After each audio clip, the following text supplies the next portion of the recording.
Bismillahirrahmanirrahim.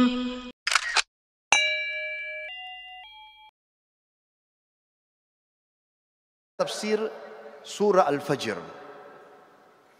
Untuk menjelaskan surah Al-Fajr teman-teman, saya akan susunkan beberapa amal yang sangat ditekankan di 10 awal Zulhijjah. Puncak daripada amal ibadah di sini adalah ibadah haji. Karena ibadah haji dikerjakan dari tanggal 8 Zulhijjah sampai 13 Zulhijjah. 6 hari ini adalah 6 hari ibadah haji. Dari 6 hari ini ada 2 hari hukumnya sunnah, ada 4 hari hukumnya wajib. Yang sunnah hari pertama tanggal 8 Zulhijjah dan hari terakhir tanggal 13 hari terakhir hari tasyrik. Ini sunnah. Tanggal 8 dikenal dengan hari tarwiyah. Makna tarwiyah dalam bahasa Arab adalah orang membawa air lalu menyiramnya di padang pasir sehingga padang pasir itu dari panas menjadi dingin. Itu bahasa Arabnya tarwiyah. Dinamakan tarwiyah karena di lokasi Mina pada saat jemaah haji masuk tanggal 8 Zulhijjah, di zaman dulu itu kering sekali. Bahkan sampai sekarang masih terlihat padang pasir dan juga panas. Maka dinamakan dengan tarwiyah. Jemaah haji disunnahkan masuk hari tarwiyah ke Mina.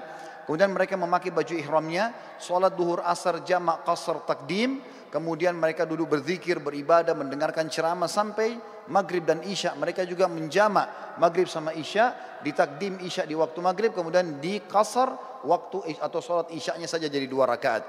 Menginap sampai besok pagi, tanggal 9 Zulhijjah, ini dikenal dengan hari Arafah. Jemaah haji pergi ke Arafah, kemudian mereka ibadah di situ dari waktu duha, duhur asar mereka jamak qasar takdim, kemudian mereka tiba sampai maghrib. Solat maghribnya sunnahnya ditakhir, diterlambatkan di daerah Muzdalifah. Setelah itu besok pagi tanggal 10 di Muzdalifah sunnahnya mereka menginap. Hari raya Idul Adha tanggal 10 Zulhijjah. Di situ mereka melakukan salah satu dari 3 kegiatan. Kalau sudah dilakukan jemaah haji boleh bertahallul mencukur rambutnya. Yang pertama mereka berkurban, yang kedua mereka jumrah aqabah atau melontar, dan yang ketiga adalah mereka tawaf ifadah, tawaf wajibnya haji. Kalau sudah selesai mereka sudah boleh cukur rambut dan ganti baju ihram menjadi baju biasa. Setelah itu mulai tanggal 10 dikenal dengan hari Adha, hari Nahar, ya. Itu kemudian mereka nginap di Mina sampai tanggal 12. Kalau mau nafar awal, yang pertama meninggalkan dulu, ya, bisa keluar dari Mina setelah itu menyelesaikan haji, atau kalau yang mau nafar thani tetap tinggal sampai tanggal 13-nya. Di sini mereka jumrah kecil, sedang, besar, atau jumrah sugra, wusta dan kubra. Setelah itu baru selesai hajinya. Ini ringkasan ibadah haji. Dan teman-teman suatu tidak asing dengan keutamaan haji. Yang sangat mulia adalah hadis Nabi SAW, siapa yang haji tidak rafath. Tidak rafath itu tidak mengucapkan kalimat syahwat kepada selain pasangan halalnya. Cinta, rindu, sayang kepada selain pasangan istri atau selain suami. Siapa yang haji tidak rafath, tidak fusuk, berbuat kejahatan. Masuk dalam fusuk juga adalah memeluk, salaman, ciuman dengan selain mahramnya. Kemudian tidak jidal, berdebat-debat dan bertengkar di musim haji, maka dia akan pulang seperti baru dilahirkan oleh ibunya.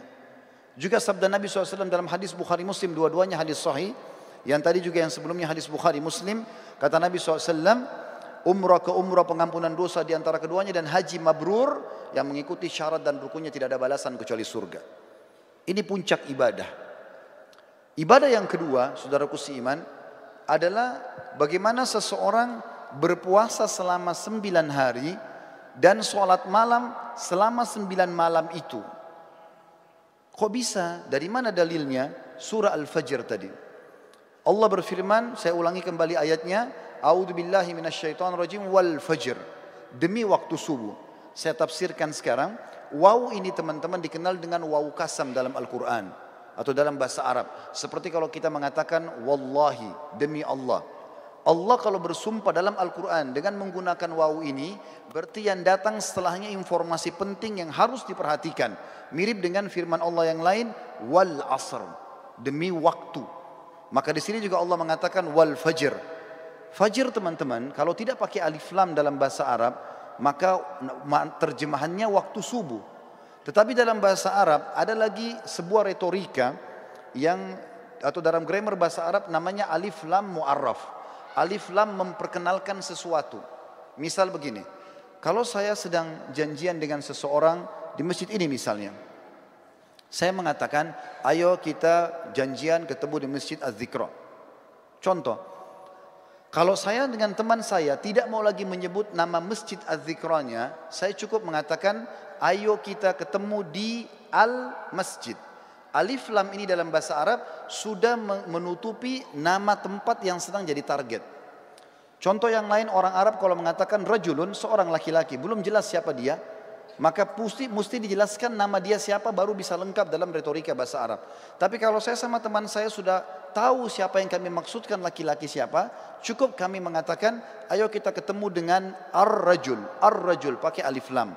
Allah di sini teman-teman menggunakan alif lam ini. Wa al-fajr. Kalau Allah bilang wa fajr, demi subuh, maka subuhnya terbuka sepanjang tahun. Tapi ternyata ada yang Allah inginkan di sini. Wa al-fajr, berarti demi subuh tertentu yang Allah inginkan, kejarlah itu. Dan umumnya ulama tafsir mengatakan ini adalah subuh hari raya Idul Adha. Dan dari sini ulama tafsir hampir seluruhnya sepakat mengatakan Idul Adha lebih afdal daripada Idul Fitri. Setelah sholat Idul Fitri tidak ada ibadah khusus yang diperintahkan. Kalau ada orang mau silaturahim, orang mau ketemu sama temannya, mau ziarah, apa saja, mau lakukan kegiatan-kegiatan positif, boleh saja. Tapi setelah sholat Idul Adha ada ibadah khusus. Allah katakan dalam ayat lain, A'udzubillahi minasyaitonir rajim, fasholli li rabbika wanhar. Salatlah hai Muhammad Idul Adha itu dan berkurbanlah setelahnya. Maka Idul Adha adalah lebih afdal daripada Idul Fitri, walaupun kita kadang-kadang lebih merapengan Idul Fitri di negara kita. Tapi ini makna tafsir Al-Fajr. Lalu Allah bilang di ayat kedua, walayalin ashr. Waw ini saudaraku seiman dalam bahasa Arab dikenal dengan waw ataf, penyambung hukum ayat sebelumnya.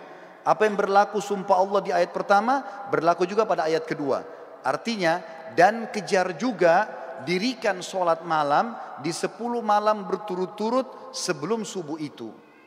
Berarti di sini teman-teman sekalian, Allah Subhanahu wa taala memerintahkan kita untuk menghidupkan malamnya ya di 10 awal bulan Zulhijjah. Sementara ibadah puasanya tadi yang saya katakan diambil oleh para ulama dari hadis Bukhari, kalau amal-amal soleh lebih baik daripada jihad, dan termasuk amal soleh adalah puasa mutlak namanya. Kemudian Allah tekankan masalah haji di ayat ketiga, wasyaf'i wal watar, dan fokuslah ibadah di tanggal 8 dan tanggal 9. Maksudnya 8 hari tarwiyah tadi dan 9 hari Arafah. Saudaraku seiman, di sini berpuasa dan juga sholat malam dianjurkan karena ada surah Al-Fajr tadi. Ibadah yang selanjutnya yang sangat ditekankan adalah berkurban. Dan ini diikutkan dengan sholat Idul Adha sebelumnya. Sesuai dengan firman Allah SWT, fasholli li rabbika wanhar. Sholatlah hai Muhammad Idul Adha dan berkurbanlah setelahnya. Lalu setelah itu masuklah ibadah-ibadah umumnya yang diperintahkan di dalam agama kita yang kita bisa kerjakan. Tapi yang kita ingin simpulkan teman-teman sekalian, setiap amal yang kita kerjakan dari awal Zulhijjah sampai akhir atau sampai 10 Zulhijjah itu akan mengalahkan pahala jihad. Oleh karena itu jangan disia-siakan. Perbanyaklah amal soleh, dirikan sholat malamnya, puasalah siang harinya. Lalu persiapkanlah hewan-hewan kurban yang terbaik akan kita kurbankan nantinya. Para sahabat ridwanullahi alaihim, mereka berkurban dengan cara membeli domba-domba mereka 6 bulan sebelum Idul Adha. Lalu mereka sengaja menggemukkan kurban tersebut, lalu kemudian mereka menyembelihnya di Idul Adha karena diberikan untuk Allah Subhanahu wa taala. Berhubungan juga dengan masalah ini, sebelum saya menutup khutbah ini, perlu ditekankan tentang masalah Idul Adha. Selain sholat yang sudah masyhur 2 rakaat yang kita kerjakan dengan khutbahnya, tapi kurbannya yang perlu digarisbawahi. Kurban ini teman-teman terdiri dari 3 jenis hewan yang sudah masyhur, kambing sama domba umurnya setahun minimal, kemudian sapi kurang lebih 2 tahun dan unta minimal 5 tahun.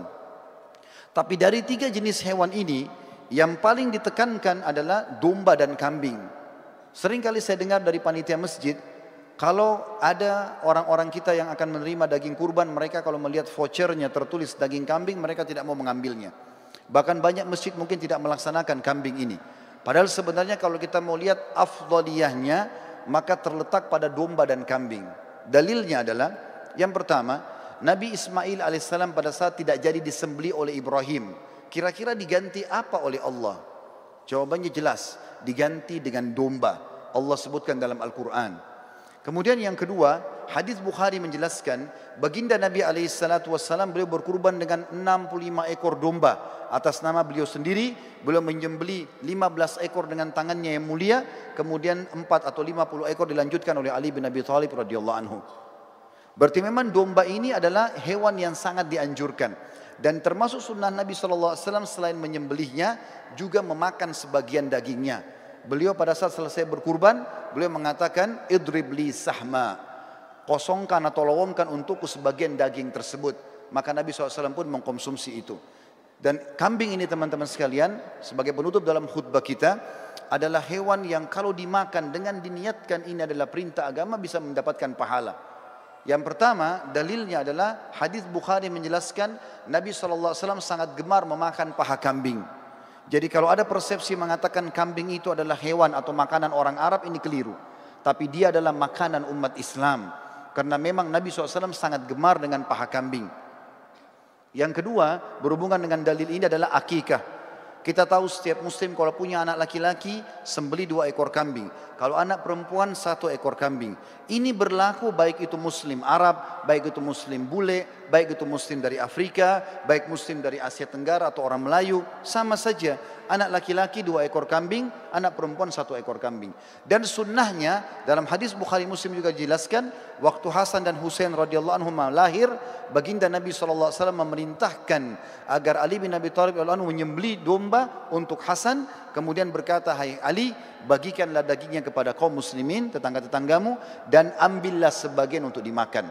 Sunnahnya membagi sampai 1/3. Berarti di sini teman-teman, kambing itu domba dianjurkan untuk dimakan, karena dalam akikah tidak bisa diganti dengan hewan lain. Dan yang ketiga adalah Idul Adha, di mana sudah saya jelaskan tadi, kalau Ismail AS digantikan oleh Allah dengan domba, begitu juga Nabi SAW menyembelih dengan domba.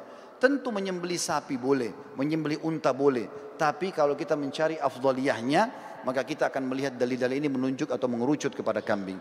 Semoga bisa diambil manfaat. Aqulu qauli hadza, saya sudah mengucapkan perkataan saya ini, wa astaghfirullah li wa lakum, dan saya beristighfar kepada Allah, mengajak jemaah juga istighfar kepada Allah, fastaghfiruhu innahu huwal ghafurur rahim. Beristighfar dan bertobatlah karena dia Maha menerima taubat hamba-hambanya.